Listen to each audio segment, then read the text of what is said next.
Señoras y señores, el profesor Mario Garcés.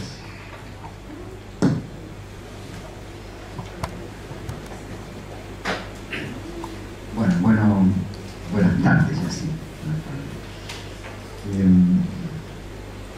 Esta es la segunda vez que me pasa que me invitan a la presentación de un libro y al mismo tiempo una mesa redonda, entonces me colocan ante dilema, digamos. Me ocupo más del libro o me ocupo más de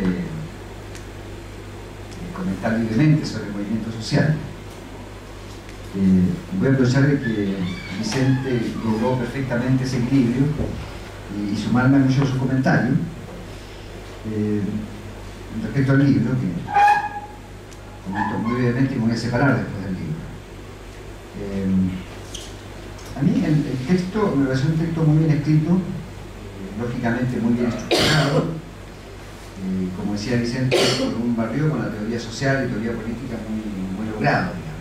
El libro se lee bien, se sigue con facilidad, se aprende siempre y produce, uno agradece los textos bien escritos, ¿no? Porque los disfruta más, digamos.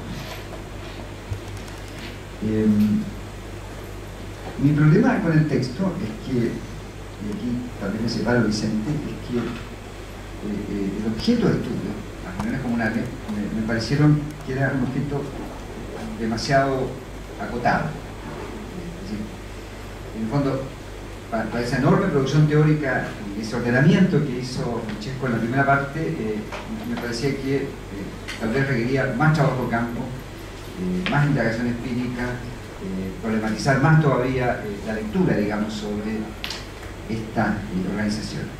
Pero quizás aquí tengo que ser justo, digamos. Yo concuerdo con lo que decía Vicente, que desde el punto de vista de la hipótesis de la elitización está claramente probada, no hay problema. Como yo he trabajado más en historia, yo lo que eché de menos fue justamente un mayor análisis histórico del mundo poblacional, digamos, del mundo de los pobladores, o de las experiencias de gobierno local.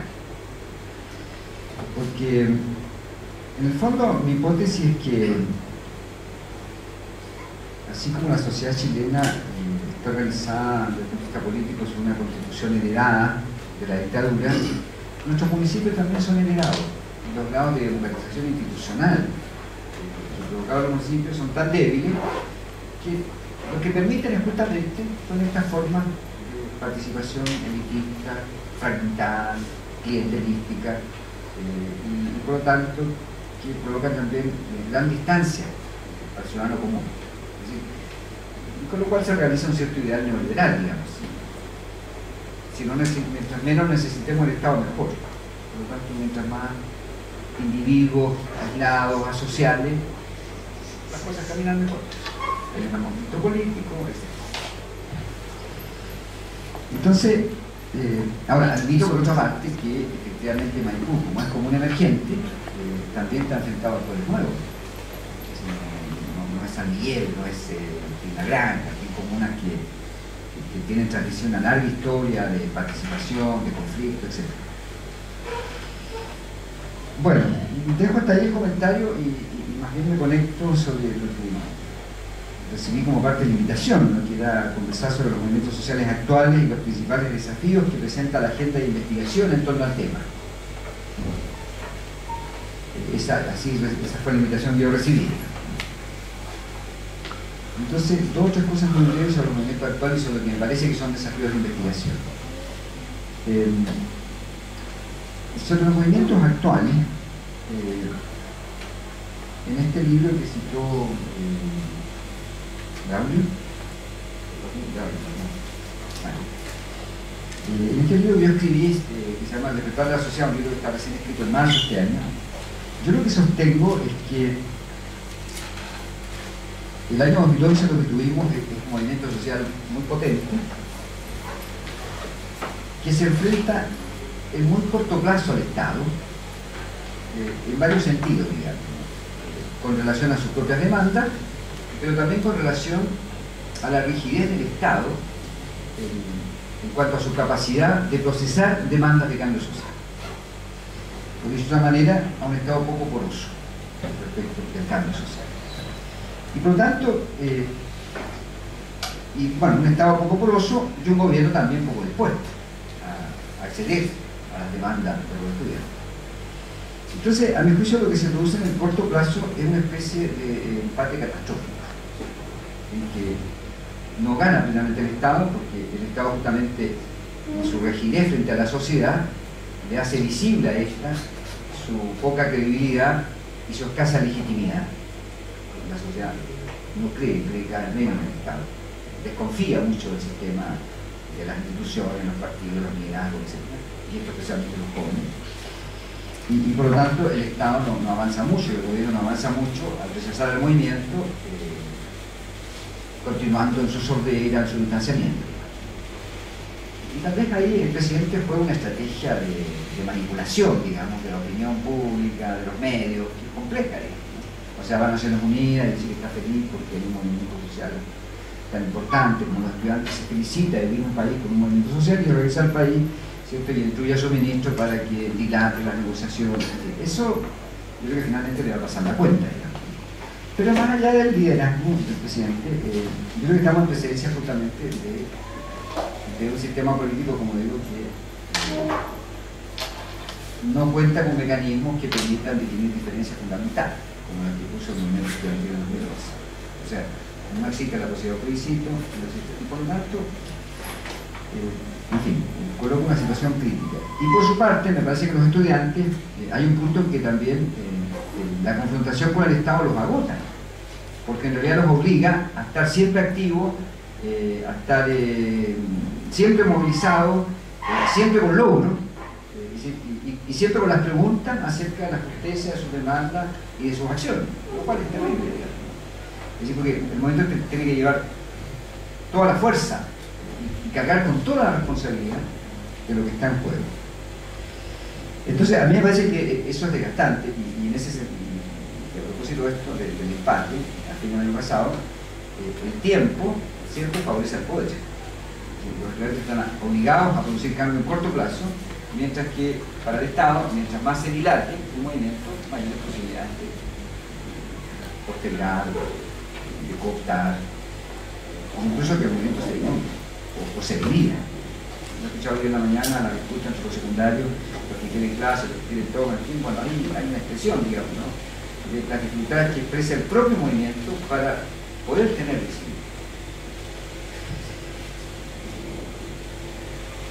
Aquí llegamos a un punto además también complejo, ¿no?, porque yo me preguntaba a fin del año pasado qué salida tiene el movimiento, este movimiento social. Una salida había sido que se profundizara la crisis política y por lo tanto que en ese contexto se produjeran reformas políticas sustantivas.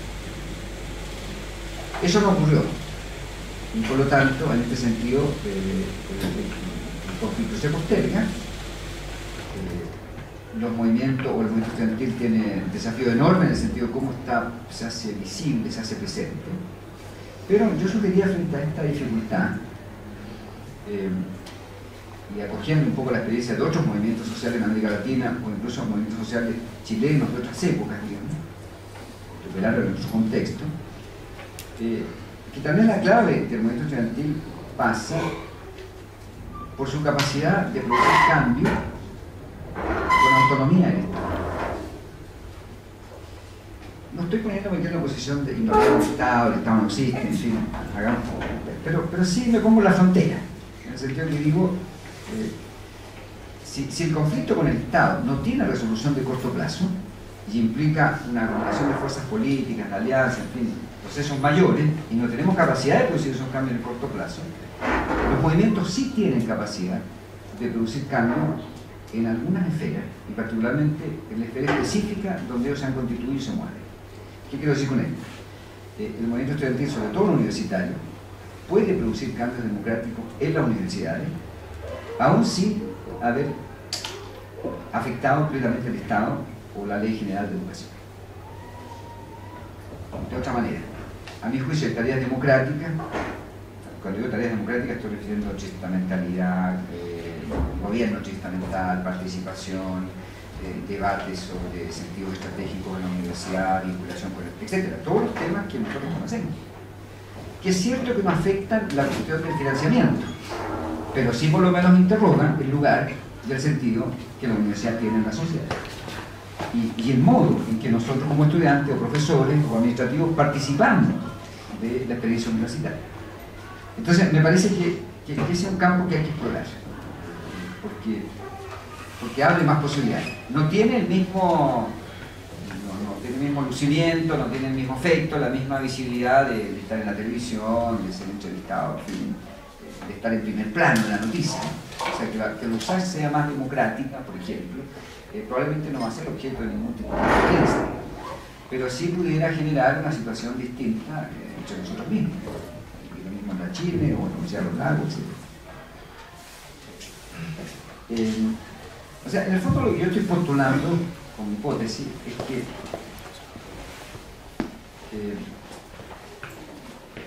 los mejores escenarios para los movimientos sociales son aquellos en los cuales ellos mismos son fuertes, en este sentido tienen capacidades propias que pueden poner en juego, y el Estado o el sistema político es lo suficientemente poroso como para que haya negociación y posibilidad de transformación. Si eso no ocurre, a mí me parece que hay que enfatizar en el otro componente, que es las capacidades que los movimientos pueden desarrollar de producir cambios con autonomía del Estado, distanciado del Estado. Bueno, dicho esto, y termino este último punto, algunos temas que me parece que son parte de los desafíos de la investigación. Voy a plantear dos. Yo creo que hay un tema que en el caso chileno es muy relevante, muy gordiano, que tiene que ver con el papel que las asociaciones políticas juegan en la animación o incluso en la constitución de los propios movimientos sociales. A mí me parece que este es un campo que merece ser investigado en distintas coyunturas históricas y particularmente también en esta coyuntura. Para decirlo rápido, parecía en esta coyuntura que los movimientos políticos, los partidos o nuevas asociaciones políticas, a diferencia del pasado, están jugando un rol menor. Yo la impresión que tengo, por eso digo que falta investigación, la impresión que tengo es que sí y no. O sea, creo que algo ha pasado por este movimiento estudiantil reciente que reclama mayor horizontalidad, mayor participación, mayor debate desde las bases o las propuestas, en fin, pero al mismo tiempo me doy cuenta que es un movimiento que no se articula si no es por la presencia de los múltiples grupos políticos antiguos y nuevos. A mí me ha costado aprender todavía el nombre de los nuevos, ¿no? Porque uno conoce más Dakota, en fin, los socialistas, pero bueno, pero está el FUREN, aquí está el clase contra clase, está el anarquista, está, en fin, después están los grupos de provincia, el FUREN en Concepción, el no sé cuánto en el Paraíso, o sea, hay 10 grupos nuevos que están operando y que son parte del movimiento. Entonces, el problema es el siguiente, digamos. En otras etapas históricas, aparentemente, bastaba la representación partidaria, o la representación partidaria cumplía un papel fundamental tanto en la constitución del movimiento como en la negociación. Y por lo tanto, había que de alguna manera ser parte de un partido o sumarse a la estrategia de un partido. Yo no estoy tan seguro que eso haya sido tan químicamente puro. Es más, creo que incluso en las etapas que eso parecía ser de ese modo, parte de los problemas que no era así. Es decir, que grandes segmentos de la población no se sentían representados en el sistema de partido. Por lo tanto, tampoco me compro la idea, habitual en algunos sociólogos, de que en fin, Chile era así históricamente y que todo operaba simplemente por la vía de la representación y la negociación. Y que toda la etapa de los 30 a los 70 fue así. Ya tengo dudas. Y se puede discutir, digamos, en qué grado lo fueron. Pero por otra parte tampoco puedo decir que los partidos no jueguen roles. Por supuesto que han jugado y siguen jugando roles muy importantes, y en algunos casos sus roles son más simbólicos que reales. Porque suelen ser roles muy activos en el momento de la movilización y roles tremendamente pasivos cuando la movilización desaparece. Y cuando la movilización desaparece, muchas veces los movimientos se encuentran solos y tienen que reforzar mucho más sus propias instancias de asociación, de representación, etc.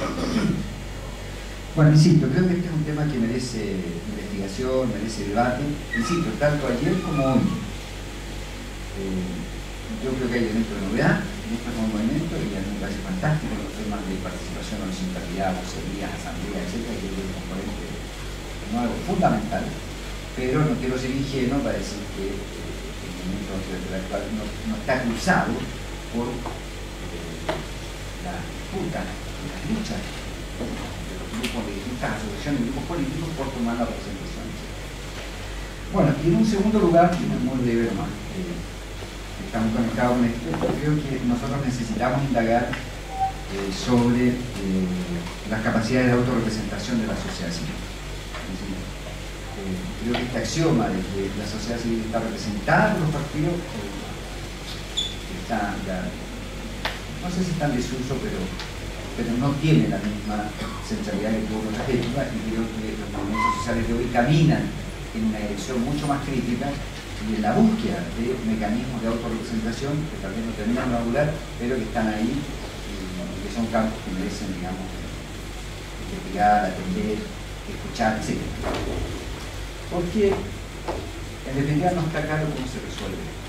Creo que Chile está instalado sobre unas cuotas de incertidumbre muy altas, muy poderosas, y que algunas tienen que ver, los grados de incertidumbre podrían bajar si nos fuéramos clarificando acerca justamente de las capacidades de los movimientos, las capacidades de representación y acción de la sociedad civil, y así como también el lugar que los partidos pueden ocupar en procesos de organización más sustantivos en el tiempo futuro.